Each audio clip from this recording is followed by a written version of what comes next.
Mean निकालना है 3 method से। पहले 2 मेथड का हम लोग यूज कर चुके हैं, एक डायरेक्ट मेथड और एज्यूम्ड मीन मेथड हम लोग सीख चुके हैं। तीसरा मेथड आता है स्टेप डेविएशन मेथड। तो ये मेथड इस पे डिपेंड है और ये मेथड ये दोनों पे डिपेंड है।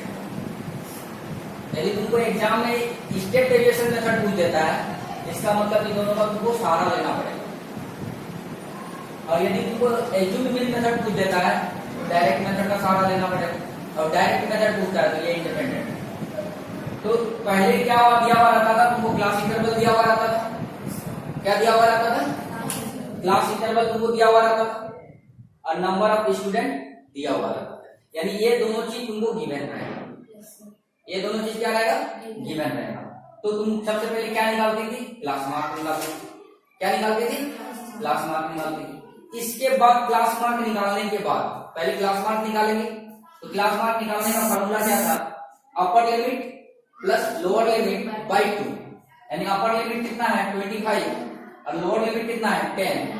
तो अपर लिमिट मतलब 25 10 बाई 2 यानी कितना हो गया? 35 बाई 2 यानी 17.5। तो यहाँ कितना लिखेंगे? 17.5। इसका फिर इसका निकालेंगे क्लास मार्क 40 प्लस 25 65 का आधा 32.5। इसके बाद 55 प्लस 40 95। इसका आधा 47.5। इसके बाद 70 प्लस 55 125। 125 का आधा 62। इसका बाद 85 प्लस 70 कितना होगा? बताओ 155। कितना? 155 बाई 2 होगा। 155 बाई 2 तो इसका कितना होगा? 77.5। इसके बाद 85 प्लस 100 यानी 185 बाई 2 यानी कितना होगा? 92.5। तो ये हम लोग क्या करते थे? क्लास मार्क निकालते थे। यदि डायरेक्ट मेथड का बोलता तो और आगे जाने का जरूरत नहीं था, सिर्फ क्या करते? FI और XI निकालते। क्या निकालते? यदि हम लोग यहाँ यदि यही क्वेश्चन करता बोलता कि मीन निकालिए बाय डायरेक्ट मेथड या कोई मेथड नहीं लिखा हुआ है और तुमको सिर्फ बोलता है तुमको बनाना है डायरेक्ट मेथड, तो तुम क्या करती? सबसे पहले FI और XI को मल्टीप्लाई करते। यही ना करते हैं? तो मल्टीप्लाई करेंगे तो कितना होता था? 35। मल्टीप्लाई करेंगे तो कितना होगा? 35। इसके बाद बताओ मल्टीप्लाई करते हैं।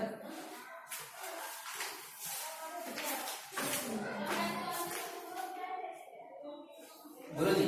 Yes sir. कितना होगा? 97.5।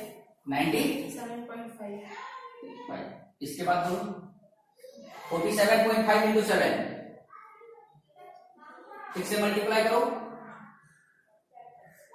7 5 जाओ 35 एंड मेरा 3 7 7 जाओ 402.5। 402.5। देखो देखो 7 5 जा 35 एंड मेरा 3 7 7 जा 49 और 3 52 एंड मेरा 5 7 4 जा 28 और 5 32 कितना होगा? 322.5 आया सही? 33। हाँ 28 और 5 33 होगा। 28 और 5 ये होगा। इसके बाद 62.5 को 6 से इंटू करेंगे कितना होगा? 6 5 जा 30 एंड मेरा 3 6 2 जा 12 और 3 15 एंड मेरा 1 6 6 जा 36 और 1 37। इसके बाद 77.5 को 6 से करेंगे 6 5 जा 30 एंड मेरा 3 6 7 जा 42 और 3 45 एंड मेरा 4 6 7 जा 42 और 4 इसका 95 92.5 को 6 से इंटू करेंगे 6 5 जा 30 एंड मेरा 3 6 2 जा 12 और 3 15 एंड मेरा 1 9 6 जा 54 9 6 जा 54 और 1 55। तो ये हो गया तुम्हारा FI। तो अब हम यहाँ सम करेंगे सिग्मा FI XI कितना आएगा, सम करो 1860 यही ना आया था, देखो 860 नहीं 860 नहीं आया, देखो यही था। और यहाँ का सम देखो सिग्मा FI कितना था, तो हमको यदि डायरेक्ट मेथड का बोलता, क्या बोलता, यदि डायरेक्ट मेथड बोलता तो डायरेक्ट मेथड का काम कंप्लीट होता, यदि डायरेक्ट मेथड बोलता यही तक बनाते और बाकी कोई कॉलम का यूज नहीं करते। तो डायरेक्ट मेथड का फॉर्मूला क्या था, मीन बराबर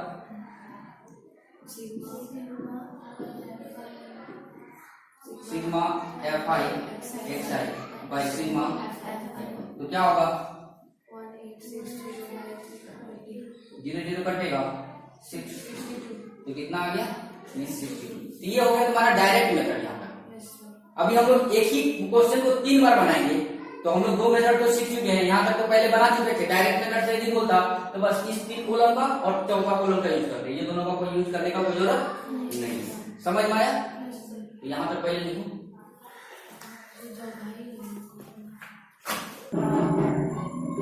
देखो अब क्या करते हैं, DI कैसे निकालते हैं, तो DI के लिए क्या करना होगा, कुछ एज्यूम करना होगा। तो एज्यूम करेंगे XI को, इसको एज्यूम करेंगे XI को। तो XI में एज्यूम करने के लिए बताया था मिडिल पोर्शन, तो इसमें मिडिल पोर्शन कौन सा है 1 2 3, इधर से काउंटिंग करेंगे 1 2 3, इधर से भी बना सकते हैं इधर से।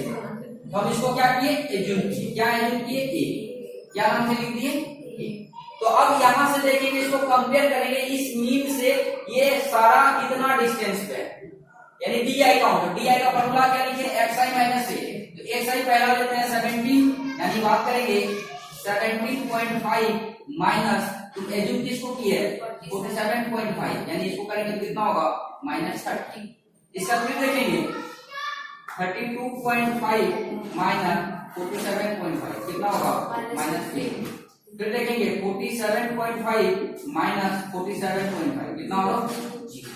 फिर लिखेंगे 62.5 माइनस 47.5 कितना होगा 50। फिर लिखेंगे 77.5 माइनस 47.5 कितना होगा 30। फिर लिखेंगे 92.5 माइनस 47.5 कितना होगा 40। यहाँ तक कर लिए, यहाँ तक पहले भी किए थे, पिछले क्लास में भी किए थे। DI निकाल लिए। अब DI कितना निकला, क्या निकालते थे FI इंटू DI, यही करते थे FI इंटू DI। तो FI के साथ में DI को इंटू करो, तो 2 इंटू 30 कितना हो गया -60। इसके बाद -15 इंटू 3, इसके बाद 0 इंटू समथिंग 15 इंटू 6, फिर लिखेंगे 30 इंटू 6, इसके बाद 45 इंटू 6 270। अब क्या करेंगे, सबको ऐड करेंगे, तो ऐड करेंगे तो कितना होगा 360 प्लस 180 यानी 540, और माइनस कितना करेंगे 105, तो कितना होगा 400। यहाँ क्या लिखेंगे sigma FI DI equal to 435। तो हमको अब मीन निकालना है, तो यदि हमको एज्यूम्ड मीन मेथड से निकालना रहता तो इस कॉलम का यूज करते हैं, सिर्फ इस कॉलम को बात देकर यहाँ तक तो करना ही पड़ता। तो मीन निकालने का फॉर्मूला एज्यूम्ड मीन मेथड से, तो एज्यूम्ड मीन मेथड का फॉर्मूला क्या था, A plus sigma FI DI by sigma, यही करना था। तो A कितना बनाने थे हम लोग 47.5 प्लस FI DI कितना आया 435 बाय FI कितना है 30। तो यहाँ करेंगे 47.5 और इसको डिवाइड करेंगे तो कितना आएगा 435 को 30 से डिवाइड करेंगे 31 जा 30 1 3 5 34 जा 120, इसके बाद कितना होगा 14.5। 5 तो यहाँ 14.5 को ऐड करेंगे तो कितना आएगा 62। तो ये कौन सा मेथड से हुआ? Assumed mean method. समझ में आ गया एज्यूम्ड मीन मेथड? एक ही वीडियो में तुमको सारा मिल गया। अभी क्या हुआ, मीन भी निकल गया डायरेक्ट मेथड से, एज्यूम्ड मीन मेथड का भी यूज कर दिया। अब बचा लास्ट तुम्हारा स्टेप डेविएशन मेथड जो आज का है। लिखो यहाँ पे, देखो अब क्या है, अब क्वेश्चन को ध्यान से देखो। अभी हम भी गुना कर रहे थे, थोड़ा सा लंबा गुना हुआ, थोड़ा सा क्या हुआ, अभी भी लंबा हो रहा है। देखो पहला बार जब मल्टीप्लाई किया तो बहुत लंबा आया। समेशन भी देखो इसका 1860 है। फिर इसको थोड़ा सा रिड्यूस करके 435 मिला है। अब क्या करेंगे और इसको रिड्यूस करेंगे, यानी स्टेप डेविएशन मेथड का यूज करेंगे। तो स्टेप डेविएशन मेथड के लिए एक नया टर्म आएगा यूआई। यूआई क्या है? तो डीआई को यहाँ देखो, यहाँ सिंपली अच्छा से देखो, -30, -15, 0, 15, 30, 40 सब क्या है? 15 का मल्टीपल है, यानी 15 का टेबल में सब आता है। यही बात हो गया। और यहाँ का देखो एवरेज हो 15, यहाँ क्या है 15, यहाँ भी क्या है 15, यहाँ भी क्या है 15। तो ये देखना सारा मैथ में जब भी देखेगी, यानी इस तरह से एक फॉर्मूला निकल गया यूआई जब भी निकालेंगे, यानी xi माइनस ए, यानी xi minus A equal to क्या हो गया डी बाय, यानी इसको इस तरह भी लिख सकते हैं डी आई बाय एच। यानी हम लोग क्या लिख रहे हैं, 15 का मल्टीपल है तो हम क्यों नहीं इसको 15, यहाँ भी 15 का मल्टीपल और ये भी 15 का मल्टीपल, या डिफरेंस।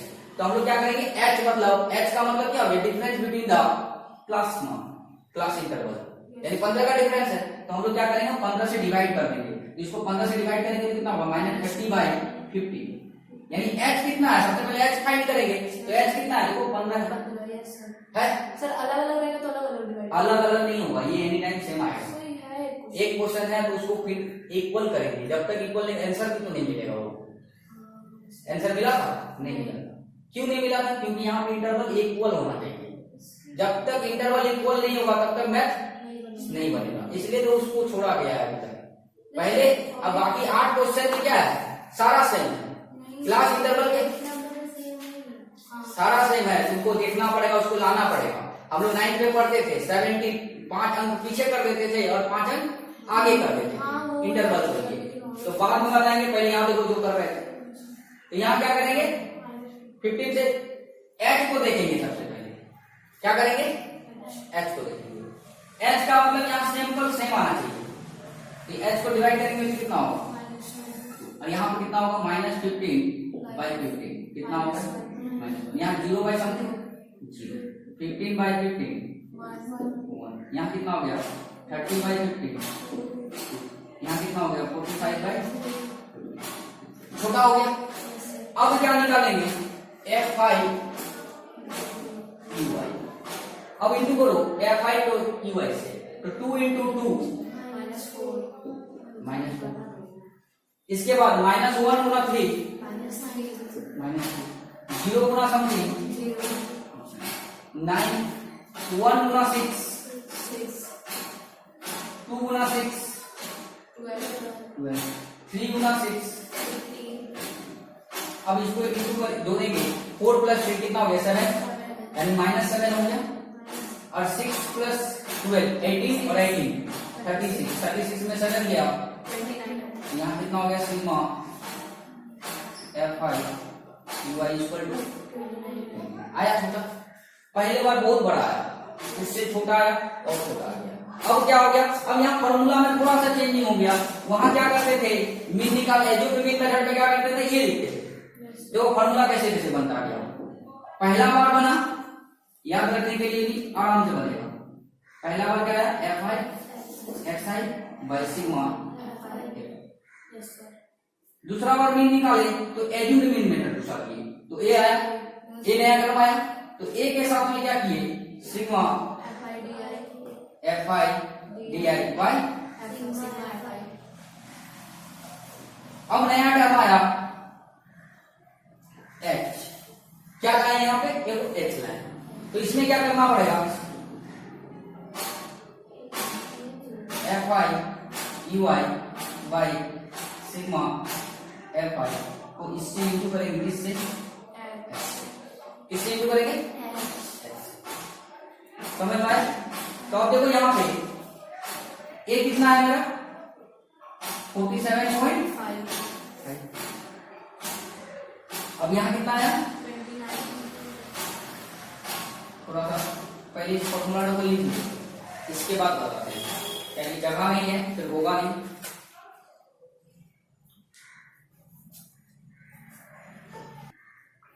देखो अब इसी को सॉल्व करेंगे,